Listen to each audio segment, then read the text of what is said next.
ఏ course నేర్చుకోవాలో తెలియట్లేదా? అయితే ఇనుమాటిక్స్ career guidance ని follow అవ్వండి.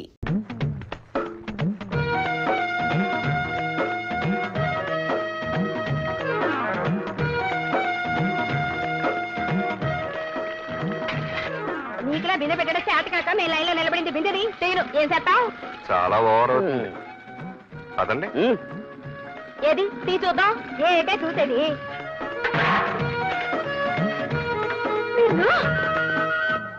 ఇంత ఓవర్ అయితే కష్టం.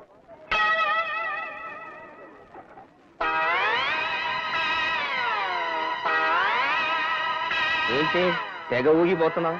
రైల్లో పుట్టావా ఏంటి? అయ్య బాబాయ్, మీకెలా తెలిసిపోయిందండి మా చెల్లి రైల్లో పుట్టిందని? చెల్లమ్మా, జాగ్రత్త చెల్లమ్మా, పడిపోతావమ్మా. ఎవరికి? నాకి? ఓవర్ అవకో. ఇదిగో ఇదే నీకు లాస్ట్ వార్నింగ్. ఇంకొకసారి గేర్ చేసావనుకో ఏమవుతుందో తెలుసా? ఇల్లు ఖాళీ చేసి వెళ్ళిపోవాలి. అయ్య బాబాయ్, ఎలా తెలిసిపోయింది చెల్లమ్మా నీకు మనం ఇల్లు ఖాళీ చేసి వెళ్ళిపోవాలని? తెగ పోజులు కొట్టేస్తున్నాడు. ఏయ్ మళ్ళీ ఓవర్ అవుతుంది. రామ రామ, నేను ఓవర్ అవడం లేదండి. అయ్య బాబాయ్, పడిపోతారు జత జత పడిపోతారు బాబు, పడిపోతారు. అయ్యో పడిపోతారు బాబోయ్. వెళ్ళొస్తుంటావయ్యా? మంచిది బాబు. Good morning uncle. నమస్కారం మాస్టర్. ఓ రామ్మోహన్ రావు, రాడా కూర్చో. ఎలా ఉంది రిటైర్మెంట్? మరీ విశ్రాంతి కదండి, చాలా ఇబ్బందిగా ఉంది. నేను రిటైర్ అయిన కొత్తలో నీలాగే అనుకునేవాడిని, కానీ అది పోగొట్టడానికి అన్నట్టు అమ్మాయి అల్లుడు యాక్సిడెంట్లో పోయారు. ఏం చేస్తాం, మళ్ళీ బాధ్యతలు మొదలయ్యాయి. అదిగో ఆ సాయిరామను ఒక ఇంటి వాడిని చేసిస్తే ఆ తర్వాత నేను అవతారం చాలించినా అడిగే వాళ్ళు ఎవరు ఉండరు. మాస్టర్, నేనెప్పుడూ మీకు రుణపడి ఉన్నానని చెప్పడమే గానీ రుణం తీర్చుకునే అవకాశం రాలేదు. ఇప్పుడు వచ్చింది, మరి ఆ అవకాశం ఇస్తారా? ఏమిటే అది? మీకు అభ్యంతరం లేకపోతే మా అమ్మాయిని సాయిరాంకి ఇద్దాం అనుకుంటున్నాను. ఏమైనా? అవును మాస్టర్, మా అమ్మాయి మీ ఇంట్లో ఉండి మీకు ఈ వయసులో సేవలు చేస్తుంటే మీ రుణం తీర్చుకున్నంత తృప్తిగా ఉంటుంది నాకు. అలాగే, నీ ఇష్టం వచ్చినట్టు చెయ్యి. Thanks master. నమస్కారం అమ్మా. నేను పని మానేశాక ఇంట్లో ఇబ్బందిగా ఉందని సిన్నమ్మగారు చెప్పారు. అందుకే ఈ పిల్లని తీసుకొచ్చాను. మా పేటలోనే ఉంటుంది. చాలా మంచి పిల్ల. దండబెట్టవే. చూడ్డానికి లక్షణంగానే ఉంది. నువ్వు అమ్మగారికి నచ్చావే? నాకు అమ్మగారు భలే నచ్చారు. అచ్చం పార్వతీదేవిలో ఉన్నారు.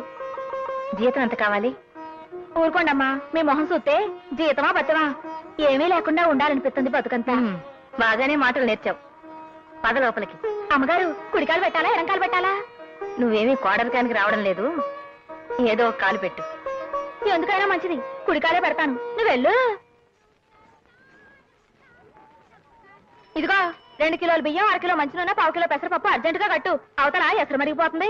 ఏంటమ్మాయి, నువ్వేమైనా గవర్నర్ గారు కోడలువా, కలెక్టర్ గారు పెళ్ళానువా? ఎక్కడికి వచ్చినా వెనకొస్తావు, ఓ ముందుకెళ్ళిపోతావు. మేమంతా మడుసులం కావా? ఇదిగో వెనక ముందని ఆలోచిస్తా ఉంటే ఈ కొట్టుకాడే ముసల్దాన్ని అయిపోతాను. చేతనైన కాడికి పక్కోళ్ళని తోసుకునైనా ముందుకెళ్ళాలి, లేకపోతే ఈ లోకంలో బతకలేము. ఏంటమ్మా చిట్టి, ముందు వెనకానేదో పాఠాలు చెప్తున్నావేంటి? అదే పాఠాలా పాడా, మడిసి అన్నాక బుద్ధుండాలి. ఎంచక్క ముందొచ్చినోడు ముందు, వెనకొచ్చినోడు వెనక నిలబడాలి. లేకపోతే మడుసులకి పశువులకి తేడా ఏముంటదని చెప్తున్నా. అయితే నువ్వు పశువుని ఒప్పుకున్నావు అనమాట. అమ్మా అమ్మా, తీసుకెళ్ళి గట్టి పెట్టా. అమ్మా రుగ్గిలు కూడా పెట్టండి. ఇదిగో ఇదిగో, నువ్వు ఇలా అందరూ నన్ను డబాయించడం ఏం బాగాలేదు. మర్యాదగా చెప్తున్నాను, నాతో అనవసరంగా పెట్టుకోకు. అది నీకు మంచిది కాదు. ఎందుకో? నేను మామూలు రాణి అనుకుంటున్నావా?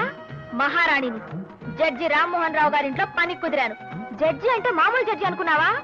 రిటైర్డ్ జడ్జి తెలుసా? వాళ్ళ పెద్దబ్బాయి గారు పెద్ద పోలీస్ ఆఫీసరు, చిన్నబ్బాయి గారు ఇంకా పెద్ద ఆఫీసర్ అనుకుంటాను. రాత్రి పగలు డ్యూటీలోనే ఉంటారు. అవును, ఇంతకి జడ్జి పశువుతో పని ఎట్లా చేయించుకుంటున్నాడు? ఇదిగో పిచ్చి పిచ్చిగా వాగితే మా అయ్యగారితో చెప్తాను. ఆయన అసలే రిటైర్ జడ్జి. ఆయన తలుచుకుంటే రేపు ఈ పాటికి నువ్వు జైల్లో ఉంటావు. శరీరముఖమా, ఈ బాబు ఎవరైనా? మామా, నువ్వు వెళ్ళి పని చూసుకో. పదమ్మా పద. చూడండి జడ్జి గారు, పని మనిషి గారు, ఈ పేటకి నేనే జడ్జిని, నేనే కమిషనర్ని. రాత్రి మగళ్ళలో పనిచేసే చిన్నబాబుని కూడా నేనే. ఇక్కడికొచ్చి తోక జాడించావనుకో చక్కగా కత్తిరించి చేతిలో పెడతానని మీ జడ్జి గారికి చెప్పుకో. వెళ్ళమ్మా.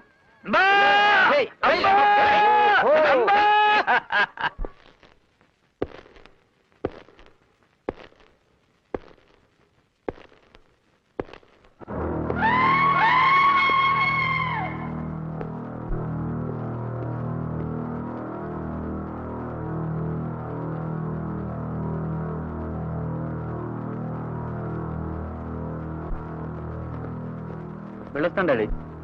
ఎస్. వెళ్ళొస్తాను డాడీ. ఎమ్మెల్యే గారు 6 గంటలకు వస్తున్నట్టు కబుర్ అంది సార్. All right. హలో, ఒక్క నిమిషం ఉండండి సార్. ఫోన్. ఎస్. నో, నువ్వు మాట్లాడు. Hello, yes please. ఒక్క క్షణం సార్. కాంట్రాక్ట్ 2 కోట్లు పెంచడానికి ఒప్పుకున్నాడు సార్. All right. హలో, అయ్యగారిని ఆఫీసులో కలవండి. Okay sir. అమ్మాయి గారి పెళ్లి విషయం గురించి మాట్లాడడానికి వచ్చారు సార్. ఎస్. రండి సార్. నమస్కారం సార్. లక్ష్మీపతిరావు గారిని పెద్ద కాంట్రాక్టర్. వాళ్ళ అబ్బాయి రాజేష్ అని ఈ మధ్య స్టేట్స్ లో ఉండొచ్చాడు. ఒక్కడే కొడుకు. 50 లక్షల పైగా ఆస్తి ఉంటుంది. మీ అమ్మాయిని చేసుకుందామని. ఆఫ్టర్ ఆల్ 50 లక్షలు ఆస్తున్నాడు కొడుక్కి నా కూతుర్ని బల. అది కాదండి. ఇంకొక మాట మాట్లాడేమంటే నేను ఏం చేస్తానో నాకే తెలియదు. మీరు పదండి. పంపించు. సార్, యానాంలో రైల్ ఎక్స్పోర్ట్ కంపెనీ ప్రాబ్లం తెలిసింది కదండి. ఎస్. ఇతను 10 lakhs ఫ్రాడ్ చేసినట్టు తేలిందండి. ఎస్. అయితే ఇతను డిస్మిస్ చేయమంటారా? నో.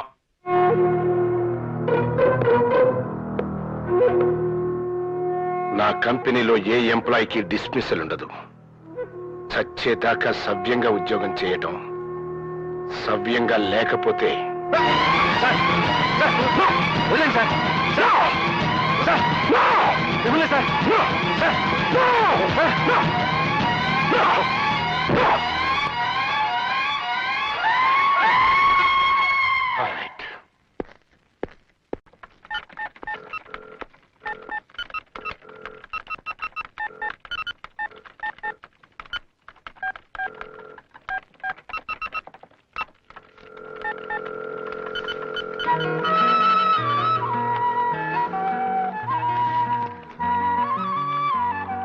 ఏమిటిది?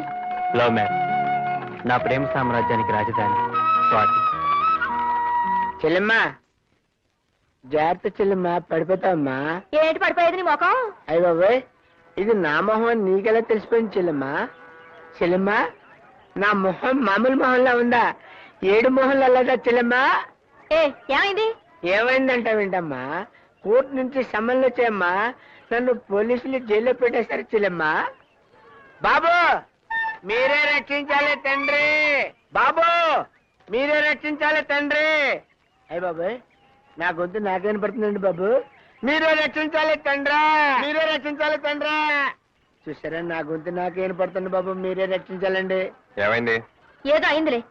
ఇది నీకు సంబంధించిందేం కాదు. అయ్య బాబాయ్, ఆరికి సంబంధించిన విషయం కాదంటావేంటి సిల్లమ్మ? బాబారు, నేను ఆ గణపతి దగ్గర అప్పు చేసి రిచ్చా కొన్నమాట వాస్తవే బాబు. కానీ ఆ పైసలన్నీ మొత్తం తీర్చేశాను బాబు. తీర్చలేదు నాడు కోర్టులో దావా వేశాడు బాబు. నా చెల్లెల నుంచి పెళ్లి చేసేదాకా ఇలాగే ఏడిపిస్తారని నన్ను బెదిరిస్తున్నాడు బాబు.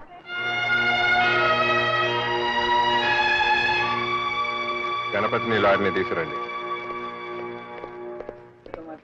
అడుగా సూట్ కేసు పెట్టుకుని బక్కోడు కనపడుతున్నాడు చూడు బాబు, ఆడే గణపతి. నేను గణపతినే పెళ్లి చేసుకుంటానన్నయ్య. అరే, మీసాలు లేకుంటే అమెరికా అనుకుంటున్నావు నువ్వు? ఈ జుబ్బా ఏంటో రాజేష్ ఖన్నా ఫీలింగ్ నీకు? ఎయిరా విని ఒక నీకు అబద్ధాడతారు నువ్వు. నా చెల్లెల్ని పెళ్లి చేస్తుంటారు నువ్వు. చంపేస్తా నేను. ఇప్పుడు మర్డర్ చేస్తాను. జడ్జి గారి దగ్గరికి రా. జడ్జి గారు అక్కడెక్కడ ఉన్నారయ్యా? అసలు ఈ పర్సనాలిటీ ఎలా పెళ్లి చేసుకుంటారా నువ్వు? ఏమిటయ్యా జోగురాలు తెలుసా?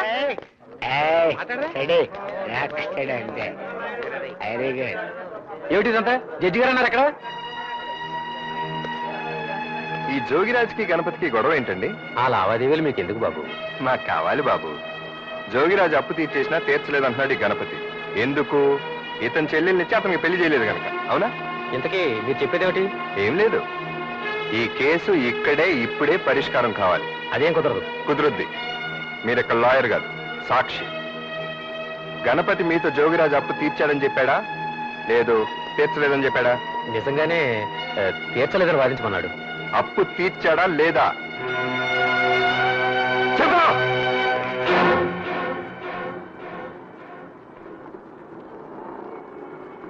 తీర్చేశాడు, కానీ తీర్చలేదని వాదించమన్నాడు. మీరు తప్పకుండా సార్. రే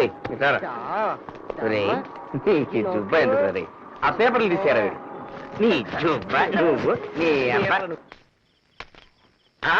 బాబోయ్ మళ్ళీ వచ్చావంటరా? మొన్న కోర్టు దగ్గర ఇచ్చిన డోస్ చాలేదా నీకు? నోటు చించేసినంత మాత్రం వదిలేస్తాననుకున్నావా జోగిరాజు? నీకే కాదు, నాకు తెలుసు రౌడీస్. చంపేస్తాన్రా నిన్ను, చంపేస్తాన్రా. బాబోయ్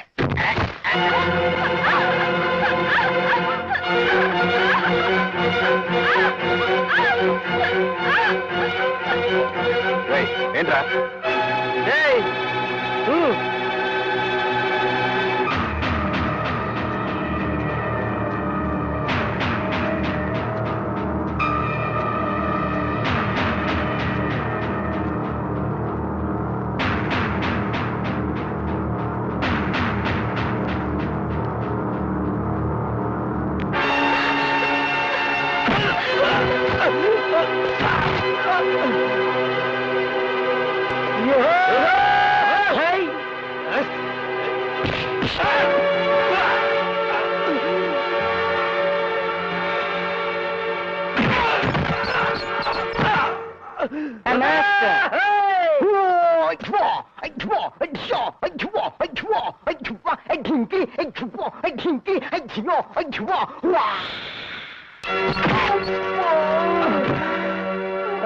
ఊరి వీడి అబ్బా ఏం కొట్టాడు?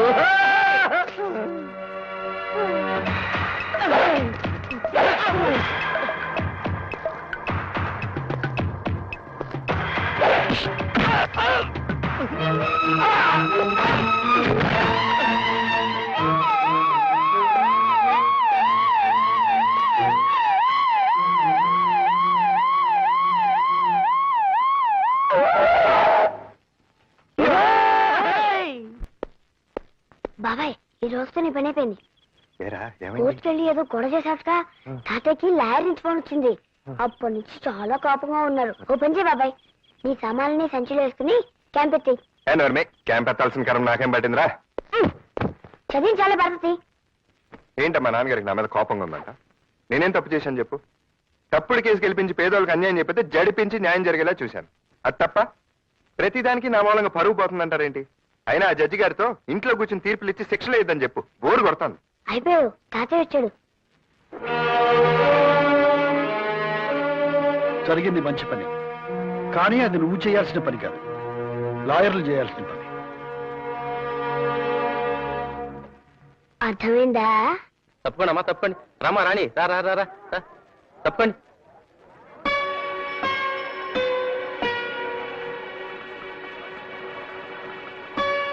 తప్పండి తప్పండి. మరి నీళ్ళు కట్టుకోవడానికి ఇంత మొగమాట పట్టే ఏటకమ్మా.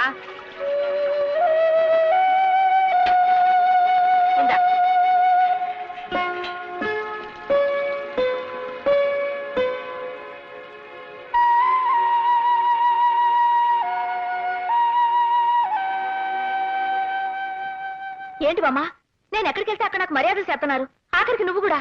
ఎందుకని? ఏమైంది అసలు? ఏమవ్వడం ఏంటే? రవిబాబుతో రాణి గురించి గొడవలు పడతావెందుకు? అదేమన్నా నీ పెళ్ళావా అని అడిగాను. అవును అన్నాడు. అది అందరికీ తెలిసిపోయింది. ఆ బాబు కాబోయే పెళ్ళానివని అందరూ నీకు మర్యాదలు చేస్తున్నారు. నీ జాతకమే మారిపోయిందే.